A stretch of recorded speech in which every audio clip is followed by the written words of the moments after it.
Hi everyone, welcome to खुशी की दुनिया। खुशी की दुनिया में आपका बहुत बहुत स्वागत है। आपको पता है, हमें हमारे जन्म के साथ एक ऐसा खजाना मिल जाता है जिसका रियलाइजेशन होने से हम अपने उस पूरे खजाने को सफल कर सकते हैं और हमेशा हेल्दी रह सकते हैं। और वो खजाना है सांसों का खजाना। पता है कितनी नेचुरल प्रोसेस है ये। कुछ पलों के लिए भी ये प्रोसेस रुक जाए तो बस वहीं पे द एंड हो जाता है। मगर इस प्रोसेस पर हम ज़रा भी अटेंशन नहीं देते हैं और इस प्रोसेस पर अटेंशन दे सके और इस प्रोसेस को ठीक कर सके और इस खजाने का फ़ायदा ले सके, इसके लिए ही आज की ये बुक समरी है। तो चलिए स्टार्ट करते हैं आज की book summary, the healing power of the breath, जी simple techniques to reduce stress and anxiety, enhance concentration and balance your emotion, जिसे लिखा है Richard P Brown MD and Patricia and L Berger and MD ने। क्या आपको पता है कि आप सिर्फ अपनी सांसों पर फोकस करके अपने बॉडी को हील कर सकते हैं? शायद यही वजह है कि महात्मा गांधी जैसे जानी मानी हस्ती खुद भी ब्रीदिंग प्रैक्टिस करते, तो इस बात पे भी जोर देते कि अपने ब्रीदिंग पैटर्न को आप चेंज करके अपने बॉडी के सिस्टम को हेल्प कर सकते हो।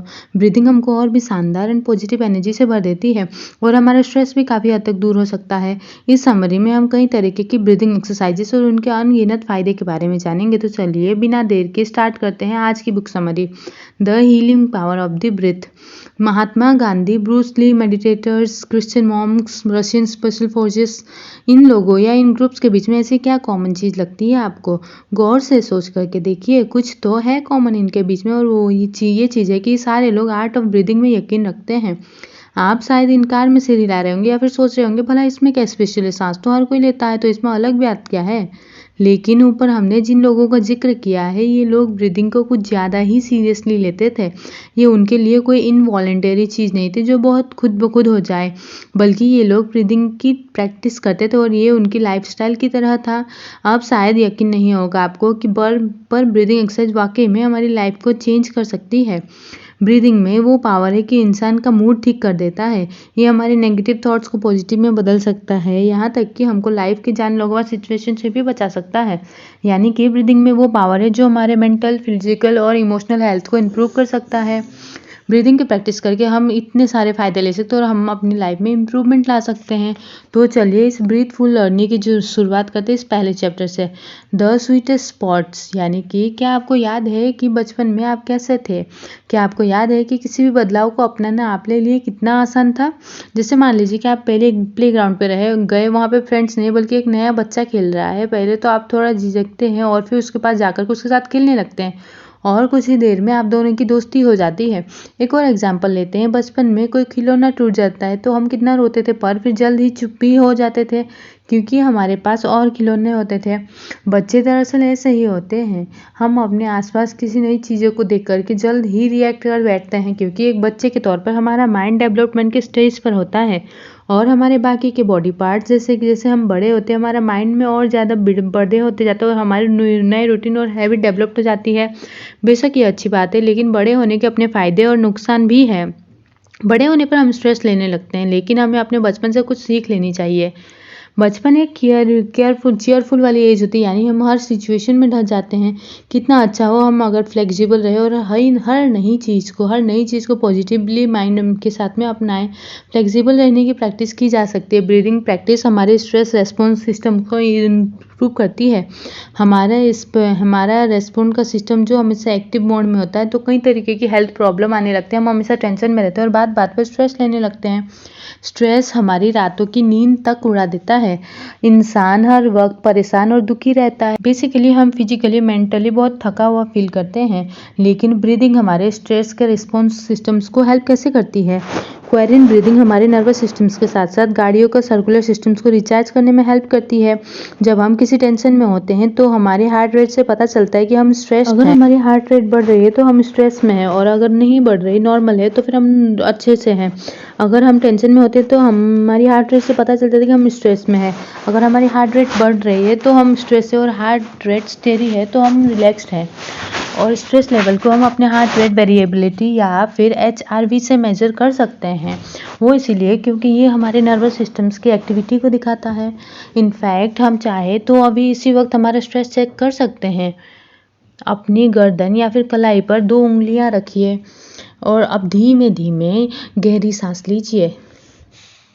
सांस अंदर लेते समय और बाहर छोड़ते समय अपने पल्स को गिनिए। क्या आपको इन दोनों के बीच कोई फ़र्क महसूस होता है? शायद आपने नोट लिया होगा कि शायद सांस छोड़ने की तुलना में हम ज़्यादा जल्दी और बार-बार सांस ले रहे होंगे, और यही यानी कि स्लो ब्रीदिंग हमें हार्ट रेट वेरिएबिलिटी में हेल्प करता है। तो क्या इसे हम अच्छा साइन माने? जी हाँ, बिल्कुल। क्योंकि हमको एचआरवी में चेंजेस का मतलब है हमारा हार्ट रेट हमारे सांस लेने के तरीके से एडजस्ट कर रहा है, और ये अच्छा साइन इसलिए है क्योंकि हाई एचआरवी को हम ज़्यादा जल्दी और कार्डियो फैसिलिटी से कनेक्ट करके देख सकते हैं। दूसरे शब्दों में कहें तो हम स्ट्रेस की तरफ रेस्पॉन्ड करने में ज़्यादा फ्लेक्सिबल है। वहीं दूसरी तरफ लो एचआरवी का मतलब है हमारा सिस्टम उतना फ्लेक्सिबल नहीं जितना कि होना चाहिए। कहने का मतलब ये है कि हमारा स्ट्रेस रेस्पॉन्स का सिस्टम स्ट्रेस को ठीक से मैनेज नहीं कर रहा है, और ब्रीदिंग में आने से पहले हमको अपने ब्रीदिंग पर पहले ध्यान देना पड़ेगा। इसके प्रैक्टिस करने से पहले हमको शुरुआत रिलैक्सेशन से करनी होती है। यह बात बेशक ज़रूरी लगती है, लेकिन होता क्या है कि कई बार हम कुछ नया ट्राई करने से पहले ही अनजाने में ही सही स्ट्रेस ले लेते हैं, इसलिए पहले रिलैक्स्ड हो जाओ। अब हमको ज़्यादा नहीं सोचना कि क्या हम इसे गलत कर रहे हैं या सही। इसे करने का ऐसा कोई करेक्ट तरीका नहीं है। बस आपको अपनी सांसों पर फोकस करना है, अपनी ब्रीदिंग पर फोकस करना है। सबसे पहले तो आराम से बैठिए। आप अगर ज़रूरत पड़े तो आप अपनी आंखें बंद कर लीजिए। तीसरा स्टेप है अपना मुंह बंद करके नाक से सांस ले। आपको लंबी और गहरी सांस लेनी है। उसके बाद हवा को अपने लंग्स के अंदर लेने दें। जब आप ब्रीदिंग करते हैं तो सांस अंदर जाती है और ब्रीद आउट में सांस बाहर आती है।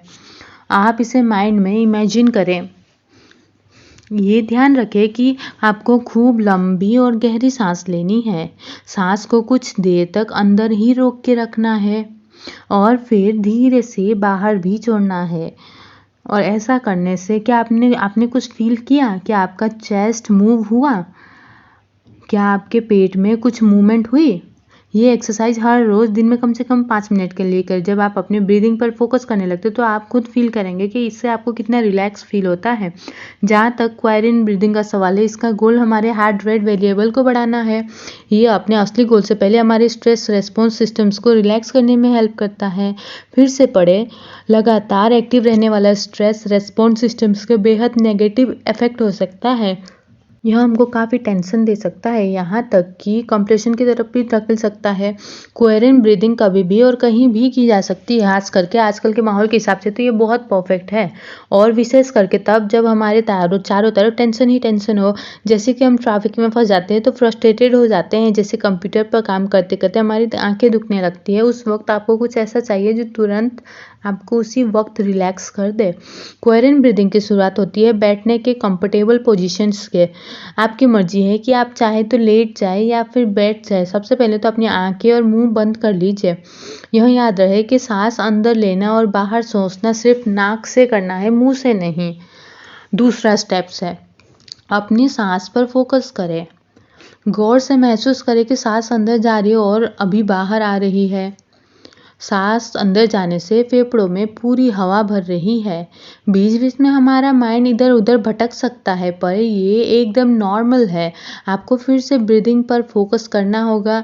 हर बार जब हमारा अटेंशन हटेगा तो हमको ब्रीदिंग पे फिर से फोकस करना पड़ेगा। पूरा ध्यान सिर्फ और सिर्फ अपनी ब्रीदिंग पे रखना पड़ेगा। बड़े आराम के साथ में खूब लंबी और गहरी सांसें लेते रहें। तीसरा स्टेप्स है अपने सांसों को काउंट करें। कोहेरेंट ब्रीदिंग के लिए ब्रीदिंग इतनी स्लो होनी चाहिए कि हम हर मिनट सिर्फ 5 सांसें लें। ब्रीदिंग कितनी स्लो है, कितनी धीरे है, इस पे ध्यान देने की ज़रूरत नहीं है। बेशक हमारी सांसें जो छोड़ते वक्त में 1-2 काउंट करें और इसे 2 बार फिर से रिपीट करें। जो सांसें जितना रिलैक्स होकर के सांस ले सकते हैं उतना, बेशक अभी आप परफेक्ट नहीं है, कोई भी परफेक्ट नहीं होता, लेकिन धीरे धीरे ही सही पर एक दिन आपको इसकी महारत हासिल जरूर होगी। सांस अंदर लेते वक्त हमको काउंटिंग करनी है। जैसे कि हमने पहले सुना कि सांस अंदर लेते टाइम पे गिनना है 1 2 और सांस छोड़ते वक्त भी काउंट करना है 1 2। इसे 2 बार रिपीट करना है। और फिर जब आप सांस अंदर ले लो तो फिर गिनो 1 2 3 और सांस छोड़ते वक्त गिनो 1 2 3। इसे 3 और बार रिपीट करो। पहले 1 2 करके रिपीट करना था, फिर अभी 1 2 3 प्रैक्टिस करते ही रहना है। ध्यान रहे कि हमको हर मिनट में सिर्फ 5 बार ही सांसें लेना है। अगर हम सांस को होल्ड नहीं कर पा रहे हैं तो इसका मतलब ये है कि हम ज़बरदस्ती या फिर बहुत ज़ोर से सांस ले रहे हैं। एक और प्रॉब्लम आती है, वो ये कि हम जल्दी सांसें भर लेते हैं। आपको यह एक्सरसाइज स्लो करनी रहती है। अपने ब्रीदिंग को स्लो डाउन करें और ताकि हम नेक्स्ट काउंट तक में सांस को रोक सकें। आप जितना धीरे और प्यार से ये स्टेप्स करेंगे उतना ही एक्सरसाइज करना और इजी हो जाएगा। अगर वो सब कुछ ठीक से चलता रहा तो हम इसे 10 मिनट तक भी कंसिडर कर सकते हैं। अगर हमको सांस लेने में दिक्कत आ रही है तो कुछ देर रेस्ट करें, ज़बरदस्ती कुछ भी ना करें। ध्यान रहे, मैं इस समरी में दी गई एक्सरसाइज को मास्टर करने में थोड़ा टाइम तो लगेगा ही। पर अब बढ़ते हैं नेक्स्ट चैप्टर की ओर। बैलेंसिंग एक्ट यानी कि ब्रेथ मूविंग एक और प्रैक्टिस है जिसमें हम अपनी ब्रीदिंग को अवेयर रहते हैं। इसका पर्पज़ है अपनी बॉडी पे एनर्जी के सर्कुलेशंस को इंक्रीज करना। दुनिया में कुछ कल्चर ऐसे हैं जो ये मानते हैं कि कई बीमारियां हमारे बॉडी के एनर्जी के ब्लॉक होने से भी होती हैं। इसीलिए अपनी बॉडी के चक्रों यानी कि एनर्जी सेंटर्स को खोलने के लिए हमको ब्रीथ मूविंग की प्रैक्टिस करनी होगी। ब्रीथ मूविंग की प्रैक्टिस से हमारे माइंड को फोकस बने रहने में भी हेल्प मिलती है, साथ ही हमारे कॉन्सेंट्रेशंस के लेंथ को भी बढ़ा देता है। माना जाता है कि ब्रेथ मूविंग एक्सरसाइज की शुरुआत चाइना से हुई थी, लेकिन एंशिएंट हवाई हीलिंग में भी इसके निशान पाए गए हैं। और ये भी कहा जाता है कि 11वीं सेंचुरी के आसपास रशियन क्रिश्चियन मॉन्क्स भी इसकी प्रैक्टिस करते हैं। हालांकि मॉन्क्स ने इस प्रैक्टिस के बारे में कहीं कुछ भी नहीं लिखा है, क्योंकि यह प्रैक्टिस एक पवित्र प्रैक्टिस मानी जाती है। मॉन्क्स ने रशियन सैनिकों को भी ब्रीदिंग टेक्निक सिखाई थी, जो कि लड़ाई पे जाने से पहले इसकी प्रैक्टिस किया करते थे। माना जाता है कि ब्रेथ मूविंग की प्रैक्टिस से सिपाहियों के अंदर लड़ने की और ज़्यादा ताकत आ सकती है और वो हमले के लिए पूरी तरीके से फोकस्ड रहते हैं। उनके लड़ाई में घायल होने और हारने के चांसेस भी कम हो जाते हैं। ब्रेथ मूविंग की शुरुआत लेट करके या बैठ करके की जा सकती है। आपको जो भी पोजीशन कंफर्टेबल लगे आप चूज कर सकते हो। अपनी आंखें और मुंह बंद करके सिर्फ नाक से सांस लें। ऐसा सिर्फ कुछ सेकंड तक में ही करना है। याद रखना कि आपकी बॉडी का हर पार्ट रिलैक्स महसूस करना चाहिए। चेहरा, गर्दन, कंधे, हाथ। ब्रेथ मूवमेंट जो होती है वो 2 सर्किट होती है। ये सर्किट 1 और सर्किट 2। सर्किट 1, सांस अंदर लेते वक्त फील करो जैसे कि आपकी सांस आपके सिर के ऊपर से गुजर रही है। सांस बाहर छोड़ते जा रहे हैं और उस टाइम पे इमेजिन करिए कि आपकी सांस आपके स्पाइन के नीचे जा रही है। इसे हर इनहेल और एक्सिस के साथ में करिए। और सर्किट 2, सांस अंदर लेते वक्त इमेजिन करिए कि सांस हमारे सिर के ऊपर से जा रही है और सांस बाहर छोड़ते वक्त इमेजिन करिए कि आपकी सांस आपके पैरों की तरफ आ रही है। अब इसे एक स्लो और स्टेडी नदी की तरह चलते हुए इमेजिन करें। इसे हर इनहेलर और एक्सहेल के साथ में ही करना है। ऑथर्स की माने तो ब्रेथ मूविंग हमको 5 से 10 मिनट तो करनी ही चाहिए। हमेशा अपनी हमारी प्रैक्टिस स्टार्ट 1 और 2 के साथ में स्टार्ट खत्म करें। अगर विजुलाइज करना मुश्किल होता है तो टेंशन ना ले। ये प्रॉब्लम हमारे सबके साथ में ही होती है, हम अकेले नहीं हैं इस प्रॉब्लम्स में। और इसी के साथ आगे बात करते हैं। खुद को फोर्स मत करो किसी चीज़ के, इससे हम और भी स्ट्रेस में आ जाएंगे, जो कि हम बिल्कुल नहीं चाहते होंगे। आप ब्रेथ को विजुलाइज करके अलग अलग करने के अलग अलग तरीके ट्राई कर सकते हैं। आप इसे एनर्जी का फ्लो या फिर स्थिर धारा की एनर्जी की तरह इमेजिन करें, या फिर ऐसे महसूस करें कि जैसे ताज़ी हवा हमारी और आ रही है। अगर आपको ये भी मुश्किल लगे तो भी कोई बात नहीं। इन सारे ब्रीदिंग एक्सरसाइज बस विजुलाइजेशन हेल्प के लिए है, ज़रूरी नहीं। यानी आप बिना इमेजिन किए भी ये एक्सरसाइज कर सकते हैं। इसके बजाय आप एक ऐसे जगह पे फोकस कर सकते हैं जहां आप अपनी सांसों को जाता हुआ देखना चाहते हैं। जैसा कि सर्किट 1 में हमें अपने सिर के ऊपर से अपने श्वास को जाते हुए देखना है, तो अपने सिर के ऊपर ही फोकस करो। आप अपने स्कैल्प या फिर बालों पे भी फोकस कर सकते हैं। सांस छोड़ते वक्त में अपने पैरों के पास में फोकस करें, जहां आपकी फ्लोर या फिर चेयर से मिलती है।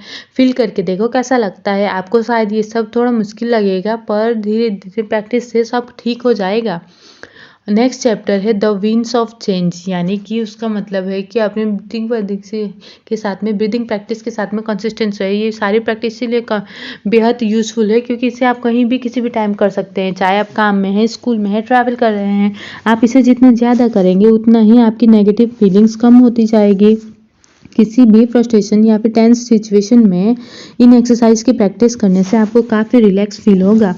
साथ ही हम उस एक्टिविटी को एंजॉय भी कर पाएंगे जो आम तौर पर हमको इतनी पसंद नहीं है, जैसे कि हम गाना या डांस करना एंजॉय करने लगेंगे। अगर पब्लिक परफॉर्मेंस से हमको डर लगता है तो इन ब्रीदिंग एक्सरसाइज के बाद हमारा डर काफ़ी हद तक दूर हो सकता है। स्ट्रेस लाइफ का एक पार्ट है, लेकिन यही स्ट्रेस हमें स्ट्रॉन्ग, स्मार्ट और ज़्यादा कॉम्पिटेंट भी बना देती है। मगर ज़्यादातर स्ट्रेस लेना ठीक नहीं है, इससे हमें गुस्सा, घबराहट और डिप्रेशन जैसी बीमारियां होने लगती है। यही वजह है कि ऑथर आपको हर सुबह 20 मिनट की टोटल ब्रीदिंग लेने की सलाह देती है। फिर चाहे कैसे मुश्किल हालत आपके सामने आए, बेहद शांति और पॉजिटिविटी के साथ में हैंडल कर पाएंगे। टोटल ब्रीदिंग कोएरियम रेजिस्टेंस और ब्रेथ मूविंग एक्सरसाइज का एक कॉम्बिनेशन है। यह एक तरीका है अपने नर्वस सिस्टम को शांत और हील करने का। इसीलिए इन अलग अलग एक्सरसाइज की प्रैक्टिस करने के कोई नुकसान नहीं है, लेकिन इसे जोड़ करके प्रैक्टिस करने से इंसान के स्ट्रेस रेस्पॉन्स सिस्टम पर और ज़्यादा पॉजिटिव और स्ट्रॉन्ग रेस्पॉन्स आकर के दिखता है। तो सिर्फ इतना ही नहीं, बल्कि हम कम से कम टाइम में भी इनकी इफेक्टिवनेस नोट कर सकते हैं। टोटल ब्रीथ की शुरुआत आप बैठ करके या लेट करके कर सकते हैं। जो भी पोजीशन आपको अच्छी लगे आप उसी में प्रैक्टिस करें और अपनी आँखों और मुंह बंद कर ले और नाक के जरिए सांस को अंदर और बाहर ले और मुंह छोड़े। कुछ सेकंड तक ऐसा करने से हो जाएगा। फिर धीरे धीरे अपनी बॉडी पर फोकस करें और इमेजिन करें कि क्या आपकी पूरी बॉडी रिलैक्स हो रही है। आपके कंधे, आपके गर्दन और चेहरा और हाथ, ये सब। अब बाकी सब बॉडी ऑर्गन्स। अब बेसिक ब्रीथ मूविंग करो। सांस अंदर लेते वक्त सोचो कि हवा आपके शरीर से ऊपर तक में गुजर रही है और सांस छोड़ते वक्त आपको स्पाइन और होती हुई गुजर रही, स्पाइन से होती हुई गुजर रही है हवा। अब इसे विजुअलाइज करने की कोशिश करें और अगर विजुअलाइजेशन मुश्किल लगे तो सिर्फ उन एरियाज पर फोकस करें जो हमने पढ़ा है यहाँ पे। टोटल ब्रीदिंग में जाने के लिए रेजिस्टेंस ब्रीदिंग से स्टार्ट करें, यानी कि रेजिस्टेंस ब्रीदिंग वही है जो इसका नाम है। आपको सांस लेते वक्त में एक रेजिस्टेंस क्रिएट करना होगा। आप खुद से सवाल पूछ रहे होंगे कि मुझे अपनी ब्रीदिंग को रिस्ट्रिक्ट क्यों करना है। अब तक जो आप जान चुके होंगे कि ब्रीदिंग प्रैक्टिस आपको रिलैक्स फील कराती है। आपको ये भी पता होगा कि आपको एक प्रैक्टिस है जो कि हमारा गुस्सा शांत करती है और हमको एक ऐसे प्रैक्टिस का भी पता होना चाहिए कि जो हमको एड्रेनालाइन को एक्टिव और रिलीज करती होगी हमारे शरीर पे। और यही काम है हमारे रेजिस्टेंस ब्रीदिंग का भी, और यही हमारे हार्ट रेट को बढ़ाती है और शरीर के हर हिस्से में खून पहुंचाती भी है। यही चीज़ रेजिस्टेंस। हेल्दी रहने के लिए हमको अपनी बॉडी और माइंड दोनों को बैलेंस करके रखना पड़ता है। रेजिस्टेंस ब्रीदिंग हम मुंह बंद किए बिना भी कर सकते हैं। बस हमको अपने होठों के बीच में एक छोटा सा होल दिखा करके रखना होगा। नाक से धीरे धीरे सांस अंदर लेते हुए इसे स्टार्ट करें और जैसे जैसे सांस बाहर छोड़ती जा रहे हैं उस टाइम पे बंद होठों से सांस लें। सांस बाहर छोड़ना यह हमारी बॉडी को एक तरीके से रेजिस्टेंस ब्रीदिंग से इंट्रोड्यूस कराती है। यह हवा के फ्लो को धीमे धीमे कम करने में बहुत हेल्प करती है। ध्यान रखें कि ब्रीदिंग समान और धीरे हो, एक साथ हो, एक लय में हो। अगर गले में दर्द महसूस हो तो इसका मतलब ये है कि हम ज़्यादा फोर्स कर रहे हैं और इस तरीके की ब्रीदिंग में हमेशा धीमे तरीके से ही की जाती है। रेजिस्टेंस ब्रीदिंग सिर्फ 5 मिनट काफ़ी ही रह जाती है, बस 5 मिनट ही आपको अपने ऊपर देना है और 1 हफ्ते बाद हम अपना टाइम बढ़ा सकते हैं। हवा के फ्लो को रेस्ट्रिक्ट करने के लिए गले के मसल्स को मजबूत करने में थोड़ा टाइम लगेगा, इसीलिए इसे ज़बरदस्ती मत कर। जैसा कि हमने पहले भी पढ़ा यहाँ पे कि टोटल ब्रीदिंग कोहेरेंट और रेजिस्टेंस और ब्रीथ मूविंग का एक कॉम्बिनेशन है। एजुकेटेड मैरी एन को भी इसके प्रैक्टिस से अपनी जॉब में बड़ा फायदा हुआ था। मैरी एन ने ऑथर्स की वर्कशॉप अटेंड की थी जो कि ब्रीदिंग पर फोकस थी। उस दिन के बाद से वो रेगुलर अपनी ब्रीदिंग प्रैक्टिस को करती ही रहती थी। एक दिन जब उनके को टीचर जेम्स को सांस लेने में प्रॉब्लम आने लगी तो मैरी ने उन्हें रिलैक्स फील करने में हेल्प कराया। मैरी ने जेम्स को 5 मिनट मिनट की कोहेरेंट ब्रीदिंग करना सिखाया, जिससे जेम्स को बहुत आराम मिला। पूरी तरीके से रिलैक्स होने के बाद जेम्स ने मैरी को बताया कि उसे कितना अच्छा लग रहा है। मैरी को जब ज़्यादा काम होता था तो वो रिलैक्स करने के लिए यही करती थी। उनका वर्क शेड्यूल बहुत बिजी था, उसे ढेर सारा पेपर वर्क और बाकी काम करने होते। वो रात भर जाग के सारा काम निपटाते थे। ऐसे में कई कई दिनों तक उनकी नींद ही पूरी नहीं हो पाती थी। लेकिन मैरी ब्रीदिंग एक्सरसाइज करती रही। अगर वो ना कर रही होती तो इतना काम कभी खत्म ही नहीं कर पाती। शायद वो छोटी छोटी बातों पे घबरा जाती है, फिर डिप्रेशन पे चली जाती। लेकिन ब्रीदिंग एक्सरसाइज के हेल्प से उसके माइंड पूरी तरीके से शांत और कंट्रोल में था और वो लॉजिकल तरीके से सोच पा रही थी। मैरी इतना शांत रहती कि उनके सब ऑफिस में सब हैरान थे। बाकी के लोग जब ये उनका कूल बिहेवियर देखते तो वो भी कूल फील करने लगते। उसके कलीग्स भी उसकी तरह ही बिजी रहते थे। पर मैरी ने उनको भी ब्रीदिंग एक्सरसाइज बता करके शांत रहना सिखा दिया था। इससे पहले वो सारा गुस्सा और फ्रस्ट्रेशन या तो स्टूडेंट पे निकालते थे या फिर कलीग्स पर। लेकिन देखा जाए तो ये बेहद अनहेल्दी तरीका है अपनी टेंशन को रिलीज करने का। इससे लोगों के रिलेशनशिप भी अफेक्ट होते हैं। लेकिन मैरी ने अपने कलीग्स को नेगेटिव इमोशन से स्ट्रेस को बाहर निकालने का एक बेहद इफेक्टिव और सिंपल तरीका सिखा दिया था, जिसके लिए वो उनके शुक्रगुजार थे। नेक्स्ट चैप्टर है गुड वाइब्रेशन। यहाँ पे हम जानेंगे कि इस चैप्टर में हम जानेंगे हाफ ब्रेथ स्टिमुलेटिंग एक्सरसाइज हमारे माइंड को स्टिमुलेट करती है। अगर हमारा ब्रेन कंफ्यूज फील करे या हमारा मन बेहद अशांत है तो ऐसे में हाफ ब्रेथ की एक्सरसाइज की जा सकती है। हालांकि ऑथर्स इसे बाकी ब्रीदिंग एक्सरसाइज की तरह ज़्यादा यूज़ ना करना, जब ज़्यादा से ज़्यादा इसके लिए बस 5 मिनट ही देना। बेशक ही यह एक्सरसाइज हमारे माइंड को एकदम से अलर्ट मोड पे डाल देती है, पर ये सबके लिए नहीं है। अगर आपको हाइपरटेंशन की प्रॉब्लम है जो कंट्रोल में नहीं है, या फिर हाल ही में आपकी कोई सर्जरी हुई है, या फिर आपको हर्निया या फिर दौरे आते हैं, तो इसकी प्रैक्टिस बिल्कुल भी ना करें। क्योंकि प्रैक्टिस में फोर्स के साथ में बाहर छोड़ना पड़ता है, इसीलिए ये हमको नुकसान पहुंचा सकता है। इस तरीके के ब्रीदिंग को यूज़ करके कई और भी तरीके हैं, लेकिन जो नीचे प्रैक्टिस दी गई वो सबसे सिंपल और सबसे इफेक्टिव है। और सबसे पहले सीधे खड़े होना है, हमको अपने कोहनियों को मोड़ लेना है और अपने हथेलियों को छत की तरफ पॉइंट करें और दोनों हाथों को ढीली मुट्ठी में बांध लें। सेकेंड स्टेप, नाक से एक लंबी गहरी सांस ले। ऐसा करते वक्त अपनी कोहनियों को अपनी पीठ की तरफ खींचना शुरू कर दे। आपके हाथ अभी भी छत की तरफ होने चाहिए और मुट्ठियां बंधी रहनी चाहिए। अब आता है थर्ड स्टेप, तेजी से सांस छोड़ते हुए जोर से बोले कि हा, यानी कि ऐसा करते वक्त अपने हाथों को आगे की तरफ फेंको। इस एक्शन को करते वक्त आपकी हथेलियां नीचे की तरफ होनी चाहिए। अपने हाथों को आगे की तरफ फेंकते हुए अपने आप को ऐसा लगेगा कि आप उंगलियों से पानी झटक रहे होंगे। इस मूवमेंट को करते वक्त हमको ऐसा लगेगा टेंशन और स्ट्रेस हमारे हाथों के जरिए बॉडी से बाहर निकल रहा है। फिफ्थ स्टेप होता है सेम मोमेंट को रिपीट करना। आप देख सकते हैं कि हाफ ब्रीदिंग कितनी जल्दी हो जाती है। हाथों के मूवमेंट करते वक्त हमको सांस अंदर और बाहर लेनी है। ये कुछ सेकंड की ही एक्सरसाइज है, इसलिए आप चाहे तो 15 सेकंड में 15 रेपिटेशन कर सकते हैं। इस एक्सरसाइज को सुबह के समय करना बेस्ट रहता है, यानी कि जब आप सो के उठते हैं, वो उठते ही सबसे पहले ये एक्सरसाइज करिए। क्योंकि ना काम करने या पढ़ने के बाद हम इतना थक जाते हैं कि इसे ना कर पाए। हर हा को जोर से कहिए। ये एक बेहद सिंपल प्रैक्टिस है जो कि बॉडी की सारी टेंशन रिलीज करके माइंड को एकदम फ्रेश कर देती है।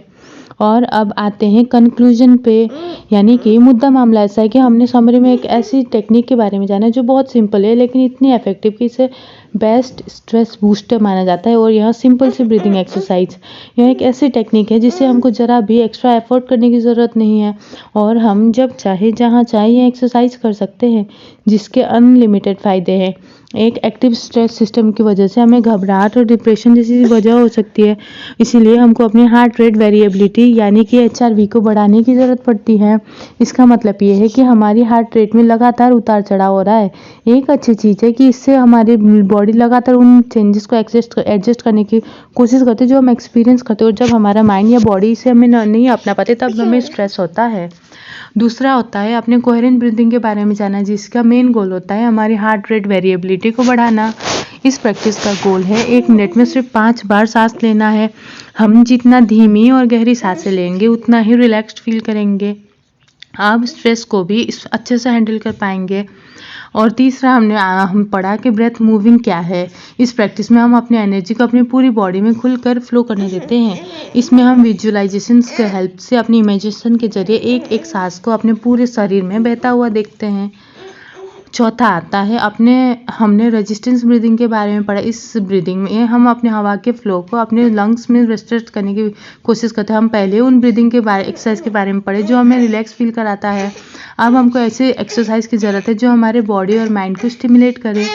रेजिस्टेंस ब्रीदिंग का मतलब है हमारे डिसऑर्गेनाइज्ड माइंड को क्लियर करना। पांचवी चीज़ हमने टोटल ब्रीथिंग के बारे में पढ़ा। यह प्रैक्टिस असल में कोहेरेंट ब्रेथ मूविंग और रेजिस्टेंस ब्रीथिंग का कॉम्बिनेशन है जो नेगेटिव इमोशंस और परफॉर्मेंस की बेचैनी को ख़त्म करता है। छठी चीज़ हमने ब्रीथिंग के बारे में जाना जो इंसान को अंदर से जगाती है। इसमें इंसान जोर से लेकिन एक हेल्दी तरीके से अपनी फ्रस्ट्रेशंस को एक्सप्रेस करता है। यह सारी प्रैक्टिस हमारी ओवरऑल वेलबींग को इम्प्रूव करने में हेल्प करेगा।